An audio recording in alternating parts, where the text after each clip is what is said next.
حدیث نمبر 1611 سیدنا مقداد بن عمر کندی رضی اللہ عنہ جو کہ بنی زہرہ کے حلیف تھے، غزوہ بدر میں بھی شریک تھے، کہتے ہیں کہ میں رسول اللہ صلی اللہ علیہ وسلم سے عرض کیا کہ آپ اس بارے میں کیا کہتے ہیں، اگر میں جنگ میں ایک کافر سے ملوں، ہم دونوں ایک دوسرے کو قتل کرنے کے درپے ہو جائیں تو وہ کافر میرے ایک ہاتھ پر تلوار مارے اور اسے کاٹ ڈالے، پھر وہ ایک درخت کی پناہ لے کر کہے کہ میں اللہ کا تابع فرمان یعنی مسلمان ہو گیا ہوں، تو کیا میں اس کے یوں کہنے کے بعد اسے قتل کر ڈالوں؟ تو رسول اللہ صلی اللہ علیہ وسلم نے فرمایا نہیں، اسے قتل نہ کرو۔ میں نے کہا یا رسول اللہ، اگرچہ بے شک اس نے میرا ایک ہاتھ بھی کاٹ ڈالا اور کاٹنے کے بعد ایسا کہنے لگا کہ میں مسلمان ہو گیا، تو رسول اللہ صلی اللہ علیہ وسلم نے فرمایا نہیں، اس کو قتل مت کرو، ورنہ بے شک اسے وہ درجہ حاصل ہو جائے گا جو تجھے اس کے قتل کرنے سے پہلے حاصل تھا، اور تیرا وہ حال ہو جائے گا جو اسلام کا کلمہ پڑھنے سے پہلے اس کافر کا حال تھا۔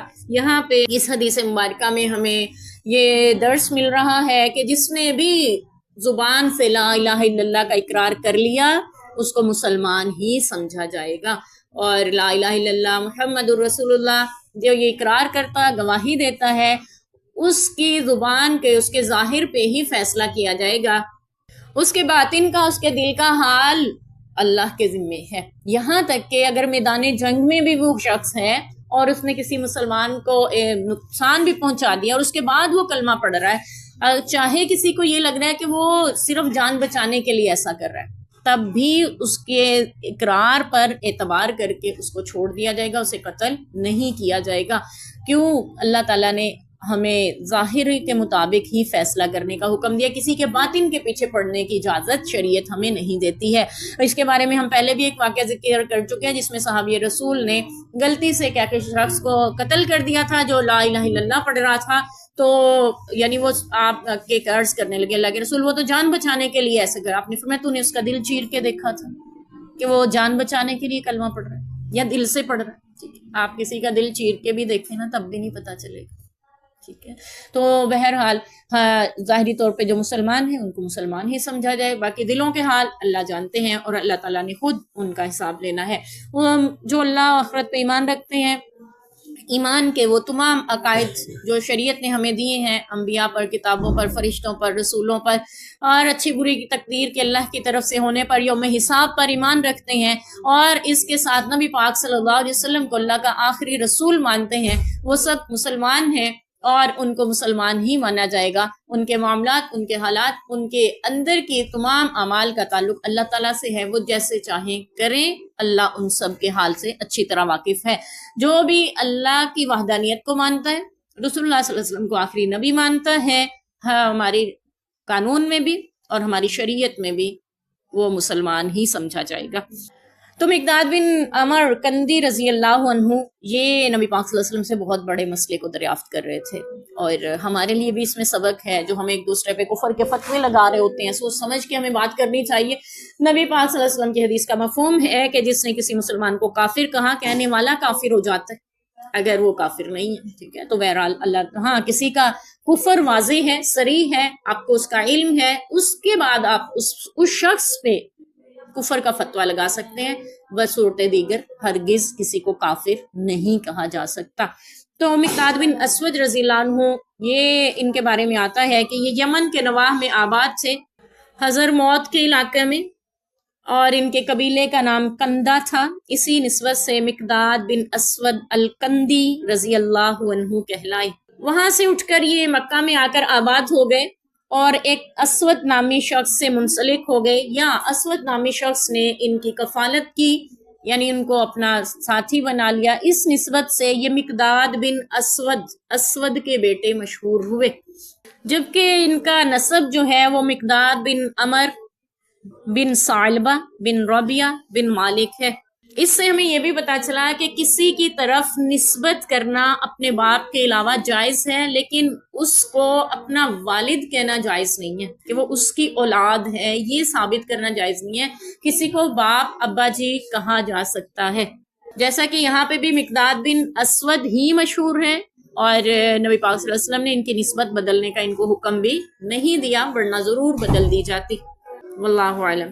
इनके बारे में आता है ये साबिकून अल अव्वलून में से हैं, तकरीबन 7वें नंबर पर मुसलमान होने वाले हैं। अभी हमने हज़रत हफ्सा रज़ियल्लाहु अन्हा के साबिक़ा शौहर के बारे में जिक्र किया था, वो 6ठे नंबर पे मुसलमान होने वालों में से थे, खुनैस रज़ियल्लाहु अन्हु। और ये मिक़दाद बिन अस्वद 7वें नंबर पर इतनी जल्दी मुसलमान हुए। 4 तो वही हैं, यानी नबी पाक सल्लल्लाहु अलैहि वसल्लम, हज़रत खदीजा रज़ियल्लाहु अन्हा, हज़रत अली अल मुर्तज़ा, अबू बकर सिद्दीक़ रज़ियल्लाहु अन्हु, ज़ैद बिन हारिसा, हज़रत बिलाल रज़ियल्लाहु अन्हु, और इनके साथ ज़ैद बिन हारिसा नहीं, जी ज़ैद बिन हारिसा ने पाक सल्लल्लाहु अलैहि वसल्लम के मुंह बोले बेटे, तो और खुनैस रज़ियल्लाहु अन्हु, और उनके बाद मिक़दाद रज़ियल्लाहु अन्हु। तो ये 7वें नंबर पर थे, साबिकून अल अव्वलून में से थे।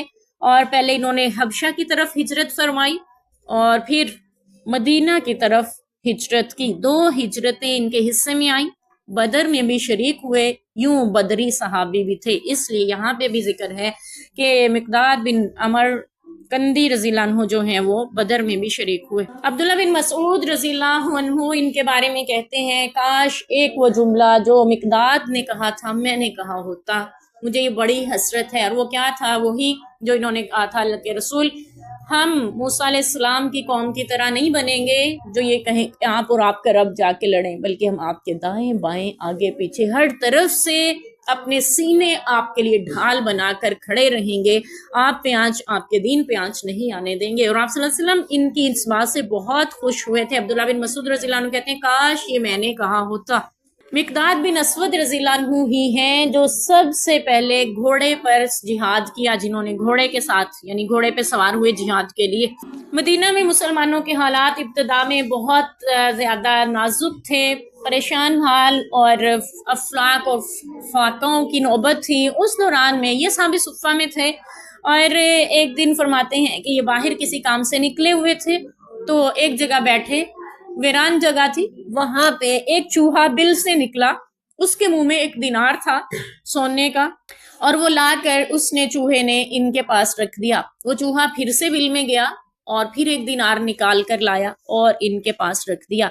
यूं करते करते ये वहीं बैठे इस माजरे को हैरत से देख रहे हैं, यहाँ तक के 18 दिनार उसने सोने के लाकर हजरत मिक़दाद रज़ियल्लाहु अन्हु के सामने रख दिए। कसम कुर्सी का आलम है और फाकों की नौबत है। उस हाल में इतनी बड़ी रकम का मिल जाना किसी गनीमत से कम न था, लेकिन ईमान देखिए, वो सारी रकम उठाई, नबी पाक सल्लल्लाहु अलैहि वसल्लम की खिदमत में आए, अर्ज करने लगे, अल्लाह के रसूल इस तरह से वाक़या हुआ है, आप मेरे इस माल में से ज़कात ले लें, जितनी ज़कात बनती है अल्लाह के रसूल वो वसूल कर लें। आप सल्लल्लाहु अलैहि वसल्लम ने फरमाया, ये ले जाओ, अल्लाह तुम्हें इसमें बरकत दे, इसमें कोई ज़कात नहीं है। जबकि सोना अगर 7.5 तोले से जायद हो जाए, 7.5 तोले की निसाब तक पहुंच जाए, तब भी उस पर ज़कात वाजिब हो जाती है। तो लेकिन उसके लिए भी शर्त है कि 1 साल गुजर जाए उसको अपनी मलकियत में रखे हुए, तो उसकी ज़कात देनी। तो मिक़दाद रज़ियल्लाहु अन्हु इतना ज्यादा सोना, 18 सिक्के सोने के लेके जा रहे हैं और फिर आप सल्लल्लाहु अलैहि वसल्लम उससे ज़कात नहीं ले रहे। इसकी वजह ये है, पहली वजह तो यही है कि उसमें अभी साल नहीं गुजरा, लेकिन फिर वो लेके क्यों गए, इस बात को तो वो भी जानते थे, अभी साल नहीं, अभी तो मिले हैं। तो बात ये है, जमीन से जो कुछ निकलता है, कानों से जो भी मिलता है, उसमें बैतुल माल का हिस्सा होता है।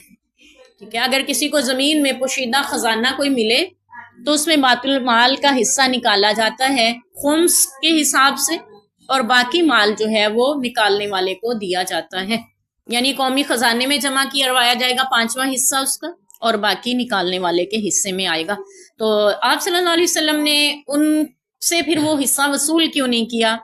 इसकी वजह भी यही जिक्र की जा सकती है कि चूंकि वो उन्होंने जमीन से नहीं निकाला, बल्कि अल्लाह ताला ने खुद उनके पास भिजवाया, उसका जरिया बनाया। यूं ही है जैसे कोई शख्स आपको कोई खजाना या कोई सोना हिबा कर दे, यानी दे जाए, तो उस पे फिर आप पे ज़कात नहीं होगी। आपने मेहनत करके सोना निकाला हो सकता है वो 18 दिरहम या दिनार किसी ने किसी दौर में जमीन में दफन किए हों, जो चूहे ने बिल खोदते दौरान उसको निकालने की कोशिश की। चूहे बिल बनाते हैं, जमीन से मिट्टी निकाल के बाहर फेंकते हैं, तो मिट्टी फेंकने के साथ साथ वो सोना भी बाहर फेंक गया क्योंकि उसके किसी काम का नहीं था।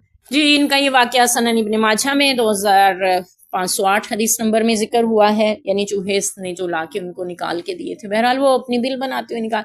तो इनके बेटे अब्दुल्ला تھے جو جنگ جمل میں شہید ہوئے، اور زبیر بن عبد المطلب نبی پاک صلی اللہ علیہ وسلم کے چچا زاد بھائی سے ان کی بیٹی کا نکاح ہوا تھا۔ نبی پاک صلی اللہ علیہ وسلم سے بھی یوں رشتہ داری تھی۔